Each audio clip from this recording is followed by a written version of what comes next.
1951లో స్థాపించడం జరిగింది. 70 సంవత్సరాల దగ్గరికి వస్తుంది. ఈ యొక్క ప్రోగ్రాం లోపల దలై లామా మహాత్ముని, మీ దలై లామా ఎవరన్నారు, బుద్ధిజం లోపల చాలా పాపులర్ పర్సన్, వరల్డ్ లోపల ప్రపంచవ్యాప్తంగా చాలా ప్రసిద్ధమైన వ్యక్తి బుద్ధిజం లోపల. అయితే శ్రీమాన స్వామి వర్క్ ఎలా ఉంటుందంటే ఈయన తెలుసు అన్నమాట, ఈయన ఎలా వర్క్ చేస్తాడు. పొద్దున లేచిన గురించి పడుకునే వరకు విరామం లేకుండా వర్క్ చేస్తున్న విషయం అందరికీ తెలిసిన వాళ్ళందరూ కూడా.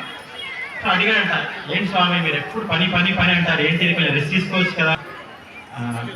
నాకు టైం లేదు స్వామీజీ, జనాల లోపల సమస్య ఎంత ఉందంటే నేను రెస్ట్ తీసుకునేటువంటి సమయం నాకు లేదు, అసలు నాకు రెస్ట్ సమయం ఉందో లేదు నాకు అర్థం కావాలి, అంత పని చేయాల్సినటువంటి ఉంది.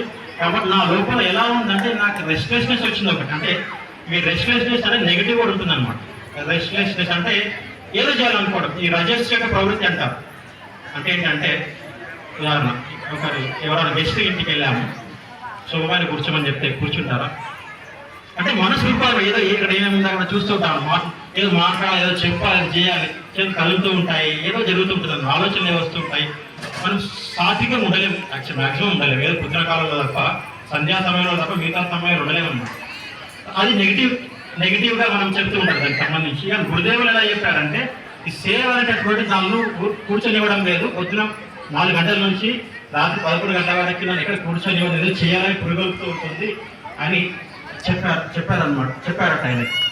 సేమ్ రామాయణంలోకి వెళ్తే హనుమంతవారిని సముద్రం పైన లంఘనం చేస్తున్నప్పుడు అడిగారు కదా, ముగ్గురు అడుగుతారు అన్నమాట, అయ్యా రెస్ట్ తీసుకోవాలంటే టైం లేదు నాకు, ఎందుకు స్వామివారి కార్యం ఎక్కడ ఆగాలి, ఎందుకు ఆగాలి, అయ్యేంత వరకు నాకు సమయం లేదన్నటువంటిది. రామావతారం చాలించే వారికి ఏదో చేస్తున్నారు స్వామివారి కోసం. సో అది గురుదేవులకి హనుమంతుల వారికి ఒక రకమైనటువంటి సారూప్యంగా చెప్తూ ఉంటారు. స్వామి చిన్నాళ్ళ వారికి గడ్డం ఉండేది, ఆయన స్వామిలో అయినప్పటి నుంచి గడ్డం చాలా పొడుగు ఉండేది. అందుకైనా ఎప్పుడు కామెడీ ఏం చేసేవారు, జోక్ ఏం చేసేవాళ్ళంటే, అంటే ఒకనొక టైంలో కూడా స్వామీజీలు అంటే నమ్మకం లేనటువంటిది, అన్ని కాలంలో ఉన్నటువంటిది. సో ఎంత గడ్డం ఎక్కుంటే అంత డౌట్ ఎక్కుంటాడు మనిషి మీద అని చెప్పేవాళ్ళు అంటారు. గడ్డం ఎక్కుంటే సస్పిషన్ ఎక్కుంటుంది. సో ఆయన గడ్డం పెట్టుకుని ఉండేవాళ్ళు. అందుకే ప్రశ్నించండి, ఊరికే నమ్మొద్దని చెప్పేవాళ్ళు. ఎవరే ఊరికే నమ్మొద్దండి, ప్రశ్నించి తెలుసుకోండి అని చెప్పేవాళ్ళు. అందుకే ఎప్పుడు ప్రశ్నించే మనం వెళ్ళాలి, ప్రశ్నించండి అనేవాళ్ళు ఏ యొక్క ప్రవచనంలో అయినప్పటికీ.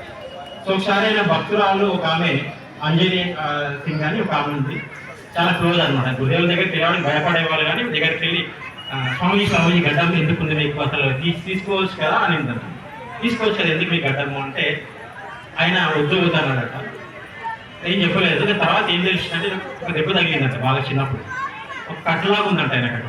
కాబట్టి జీవితాంతం ఎక్కడ గడ్డం తీసుకున్నట్టు కనిపించదు.